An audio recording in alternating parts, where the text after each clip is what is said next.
of nurture and nature in foster care.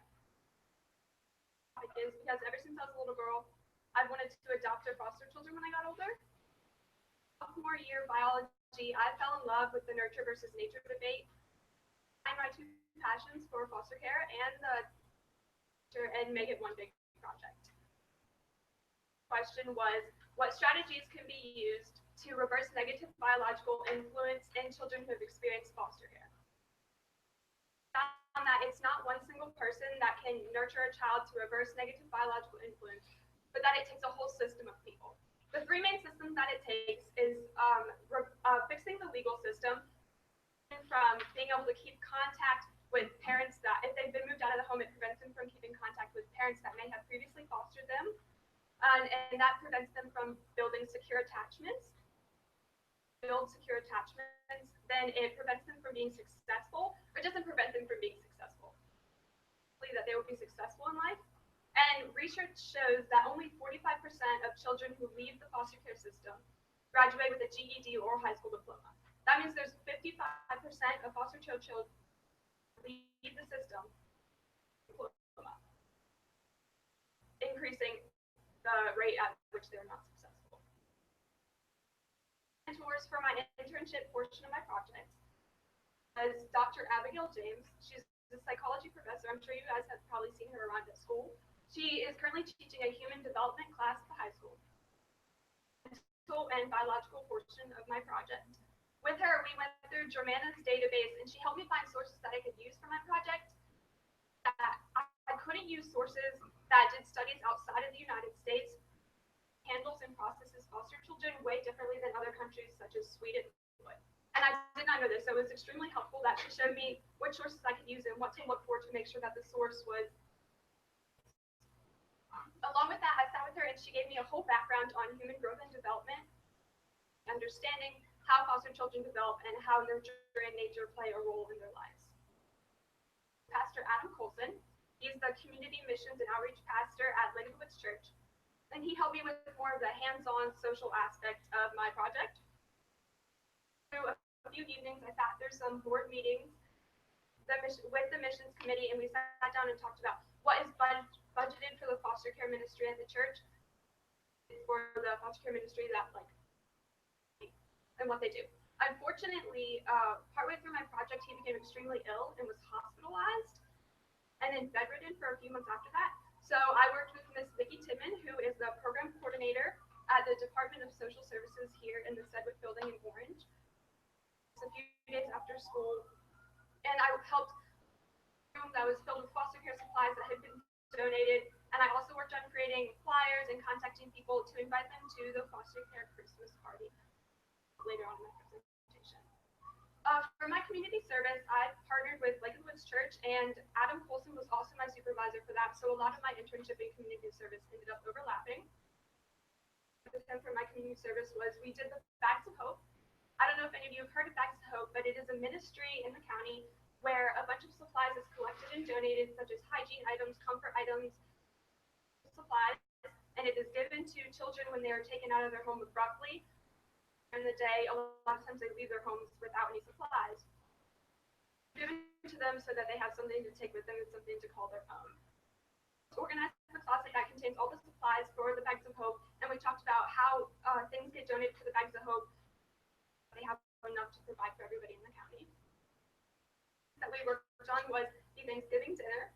And for this, we packaged up a bunch of baskets one early morning before Thanksgiving. People can have a nice meal on Thanksgiving, less fortunate families within the county. Boxes, and then the families actually come to us and pick them up at street locations so that people don't necessarily know that they're having to come and pick up food. But it's really awesome to see how appreciative the families are that the community is reaching out and offering for them.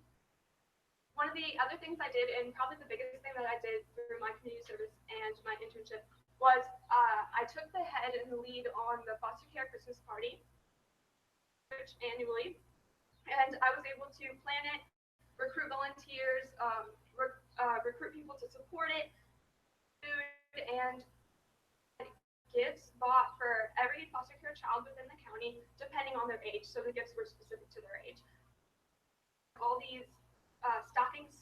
presents. And so the families come in and they eat a nice meal, and the foster families are able to fellowship with each other, building support for each other in the county because they're all going through the same things, but they're foster children, and it's to reiterate that they have the support that they need from not only the community but their foster families. Part of that night is when Santa comes out and the children get to line up in front of Santa and actually ask him stuff for Christmas. We're all asked Santa for 7 ponies and 7 spaceships to drive her ponies in. It's really sweet. But then, on a more serious note, one of the little boys asked Santa for a forever loving home. We're dealing with, and it is just wonderful to see all these kids and to be able to support them and be there to provide. As far as my legacy goes, the church came to me and asked me to create a video about the foster care ministry and the foster care program within Orange County, because this year we had 25 foster children in Orange County looking for foster homes, which is more than ever before. We're going to create this video so that we can get awareness out about how foster training works, what you can do to become involved in foster a child, or you're not ready to bring a foster kid into your home, what you can do to still support that ministry. I'm hoping to raise the awareness and show the community that we really need parents to step forth for children. The reason that my legacy, internship, and community service were all so significant is because, like I said, we have more foster children in the county than we have had ever before. And we are providing back to hope for every single foster kid in the county. Spending time with these communities of foster families to reiterate that we are there to support them, and that if you are wanting to step forth and foster a child, that you're not alone in it, that there are tons of other families in the community doing this, and that there are also support you so that you're, like I said, you're not alone.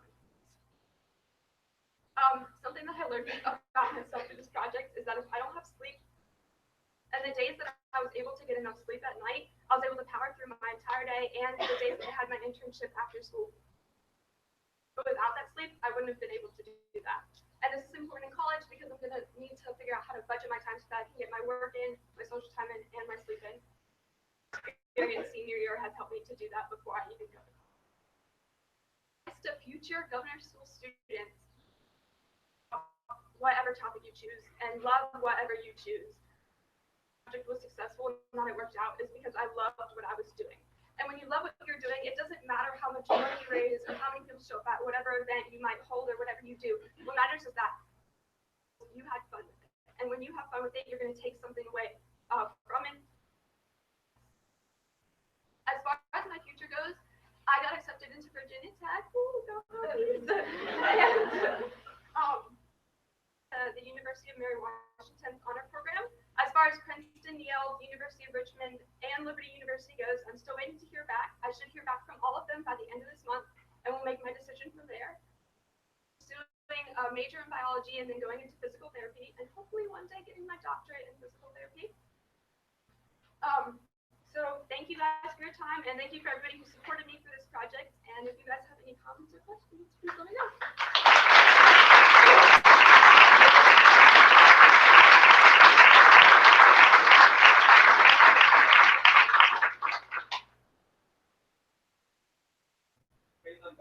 Why do you think you mentioned that increase in the number of kids in foster care are quite a bit on that? What do you think all the reasons are? I do know that right now Orange County is going through a really bad heroin addiction epidemic, and I think that a lot of the drug issues are causing a lot of more children to be put in foster care. Huge increase in heroin overdoses especially, but of course a lot of other drugs. So, and a lot of children when parents aren't able to provide for their children because these things happen, foster care, and that would cause